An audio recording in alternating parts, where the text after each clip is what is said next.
It was inevitable, I guess. After spending a chunk of this week thinking about Patriots Hall of Fame candidates and another chunk of this week thinking about Patriots fits in this year's draft class, my mind was bound to drift. On Thursday, I voted for Mike Vrabel, Richard Seymour and Rodney Harrison, in that order, to be finalists for the Patriots Hall of Fame. It was about 24 hours after I submitted my ballot before I started to wonder who in this year's draft class might be the next Vrabel. Is anyone's skill set reminiscent of Seymour's? Might there be a diamond in the rough with a style of play like Harrison's? Don't get me wrong. I'm not wandering around in a blinding off-season fog. I know full well there may not be a single player in the draft who has a career that matches up with any of the aforementioned Patriots Hall of Fame hopefuls. I'm not looking to knight soon-to-be rookies as franchise faces in waiting. But there are prospects in this class who've earned postseason honors and possess physical traits that might conjure up memories of when Vrabel, Seymour and Harrison were college stars. We've listed 3, and the Patriots they match up with below. Hall hopeful, Mike Vrabel. Vrabel was one of the best defensive players in the country when he left Ohio State. Two-time All-American, two-time Big Ten Defensive Lineman of the Year, three-time All-Big Ten selection. Owner of every Ohio State sack record, the only thing he didn't have: a combine performance that was at all memorable. According to NFLCombineResults.com, he checked in at 6'4", 270 pounds with 34-inch arms. He clocked a 4.94 second 40 and a glacial 7.77 second 3 cone. His vertical was 29.5 inches and his broad jump was 102 inches. Thanks perhaps to his lackluster testing, Vrabel fell all the way to the 3rd round despite his college track record. He spent 4 years with the Steelers before signing with the Patriots. The comp, Clelin Ferrell. Ferrell had an incredibly decorated career at Clemson. Just as decorated as Vrabel's. Ferrell was also a two-time All-American. He was named the ACC's Defensive Player of the Year in 2018, and he won the Ted Hendricks Award as the country's top defensive end, but like Vrabel, Ferrell is not considered an athletic testing specimen. He checked in at 6'4", 264 pounds with 34-inch arms at the combine. His 3-cone wasn't quite as bad as Vrabel's, but at 7.26 seconds it won't help boost Ferrell's draft stock. Ferrell's 4.40 second short shuttle, about average for someone at his position, is almost identical to Vrabel's 4.43. Ferrell has not run a 40-yard dash, nor has he jumped in the vertical or the broad, during the pre-draft process. There are bendier and more explosive edge defenders in this class, which is why Ferrell could potentially fall to the bottom of the 1st round.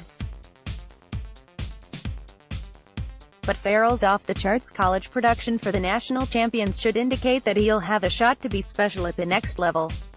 Hall hopeful, Richard Seymour. Seymour dominated at Georgia before being selected number 6 overall by the Patriots in 2001.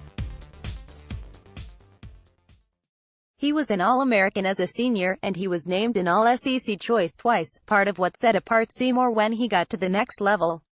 His frame. At 6'6", 299 pounds and with 34-inch arms, he had the length and athleticism, 4.95 second 40, per Pro Football Reference, to be able to play just about anywhere along the defensive line. Though he didn't rack up big sack numbers with the Patriots, he could have. That simply wasn't his role. Still, he was just about unblockable. Just as he was at Georgia. It's no surprise that Seymour is up for not only a Patriots Hall of Fame nod but a Pro Football Hall of Fame spot as well.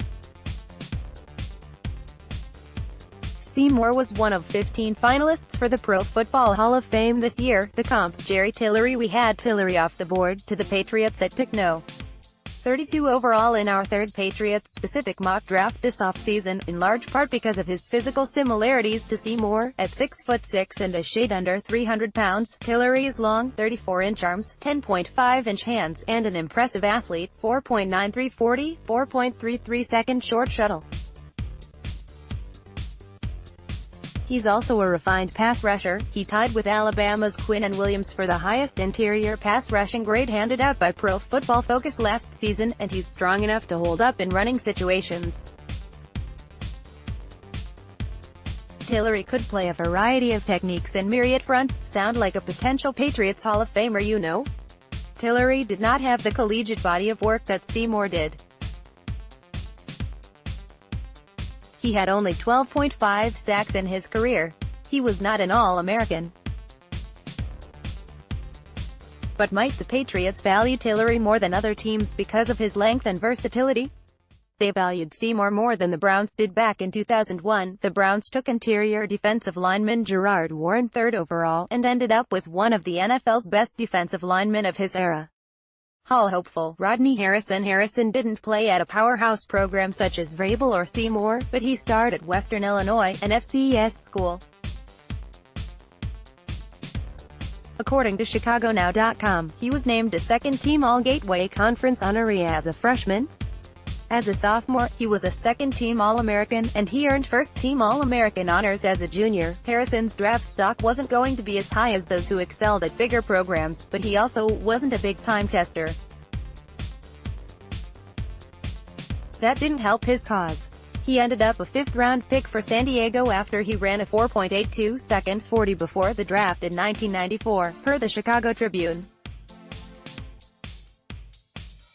With his instincts, his aggressiveness and his size, 6'1", 220 pounds, Harrison became a force as a strong safety and carved out a 15-year NFL career. The comp, B.J. Blunt had to dig a little deeper for a comparison here, but we found an interesting one. Blunt starred at McNeese State, an FCS program, as a 6', 220-pound linebacker. After his senior season, he was named Southland Conference Defensive Player of the Year and an FCS first-team All-American. Small school. Productive. Aggressive tackler. Not afraid to make his voice heard on the field. Some similarities to Harrison, certainly. But linebacker? That's where Blunt spent the majority of his collegiate career, but he was a safety at Garden City Community College before he arrived at McNeese.